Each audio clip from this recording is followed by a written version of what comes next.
ಯಾದಗಿರಿ ಜಿಲ್ಲಾ ಕೇಂದ್ರ ಆಗಿ ಸುಮಾರು 15 ವರ್ಷ ಗತಿಸಿತು. ಇಲ್ಲಿ ಏನಾದ್ರು ಲೇಔಟ್ ಆಗ್ಯಾವ, ಎಲ್ಲದರ ಗಾರ್ಡನ್ ಅಂತ ಬಿಟ್ಟರೆ ಅಷ್ಟೇ ನಾಮಕವಾಸ್ತೆ. ಅವು ಹಂದಿಗಳ ಉಪ್ಪೋಟಾಳ ತಾಣ ಆಗಿದ್ವು, ಮತ್ತು ಅನೈತಿಕ ಚಟುವಟಿಕೆ ತಾಣ ಆಗ್ಯಾವ ಅಂದ್ರೆ ತಪ್ಪಾಗೋದಿಲ್ಲ. ಗಿಡಗಂಟಿಗಳು ಬೆಳೆದು ಹಾಳಾಗ್ಯಾವ. ಉದಾಹರಣೆ, ಇವತ್ತು ಜಿಲ್ಲೆಯ ಕೇಂದ್ರದಲ್ಲಿ ಸಾಕಷ್ಟು ಉದ್ಯಾನಗಳನ್ನು ಅಭಿವೃದ್ಧಿಯಾಗಿ ಸಾಕಷ್ಟು ಜನಗಳಿಗೆ ಅನುಕೂಲ ಆಗ್ಬೇಕಿಲ್ಲಿ. ಜನರಿಗೆ ಆಗ್ಬೇಕು, ರಜೆ ದಿವಸ ಮಕ್ಕಳಿಗೆ ಕೂಡ ಆಟೋಪಕರಣಗಳನ್ನು ಇರ್ಬೇಕಿಲ್ಲಿ. ಆದರೆ ಇಲ್ಲಿ ಉದಾಹರಣೆಗೆ ಏನದ, ಲೂಬಿನ್ ಗಾರ್ಡನ್ ಒಂದು ಬಿಟ್ಟರೆ ಮುಳಿದಿವಲ್ಲ, ಅದ್ರಾಗ ಕೂಡ ಮಳೆ ಬಂದ್ರೆ ನೀರು ನಿಂದಿರ್ತಾವ.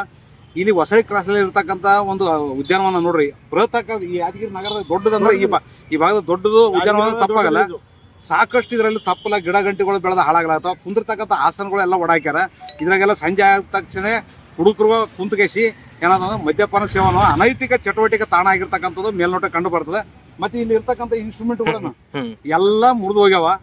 ಇದಕ್ಕೆ ಸುಮಾರು 40 ಲಕ್ಷಕ್ಕಿಂತ ಹೆಚ್ಚಿಗೆ ಖರ್ಚು ಮಾಡ್ಯಾರ. ಆದ್ರೂ ಕೂಡ ಇದು ಸಾರ್ವಜನಿಕ ಕಟ್ಟಿರ್ತಕ್ಕಂಥ ತೆರಿಗೆ ಸಂಪೂರ್ಣ ಹಾಳಾಗದ ತಕ್ಷಣ ಜಿಲ್ಲಾ ಪಂಚಾಯತಿ, ಜಿಲ್ಲಾಧಿಕಾರಿಗಳು ಮತ್ತು ಪೌರಾಯುಕ್ತರು ಸ್ಥಳಕ್ಕೆ ಬಂದ್ಕೇಸಿ ಎಲ್ಲ ಸರಿಪಡಿಸ್ತಕ್ಕಂಥ ಕೆಲಸ ಮಾಡಬೇಕು. ಇವೆಲ್ಲ ಆಸನಗಳ ವ್ಯವಸ್ಥೆ ಮಾಡಬೇಕು, ಒಳಗಡೆ ಲೈಟ್ ವ್ಯವಸ್ಥೆ ಮಾಡಬೇಕು, ಮಕ್ಕಳಿಗೆ ಆಟೋಪಕರಣಗಳನ್ನು ರೆಡಿ ಮಾಡಿ ಕೊಡಬೇಕು. ಇಲ್ಲದಿದ್ದರೆ ನಗರಸಭೆ ಕಚೇರಿ ಮುಂದೆ ಪ್ರತಿಭಟನೆ ಮಾಡಬೇಕಾಗ್ತಕ್ಕಂಥ ಎಚ್ಚರಿಕೆ ನೀಡ್ತಿದ್ದೀನಿ.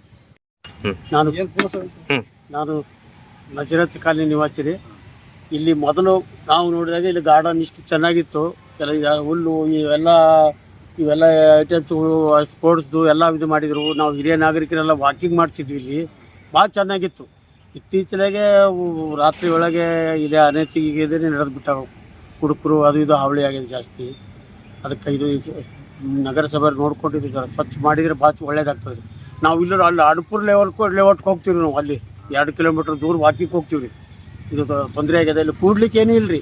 ನಾವು ವಾಕಿಂಗ್ ಮಾಡಿದಾಗ ಆಯಾಸ ಆದಾಗ ಕೂಡ್ತಿದ್ವಿ, ಅವು ಕೂಡ ಇಲ್ಲ. ಹಿಂಗಾಗ್ಯದ. ಇದ್ರ ಬಗ್ಗೆ ಸ್ವಲ್ಪ ದಿಗ ಆಯ್ಸಿದ್ರೆ ಅಂದ್ರೆ ಭಾಳ ಒಳ್ಳೇದಾಗ್ತದೆ. ಸುಖದೇವ್.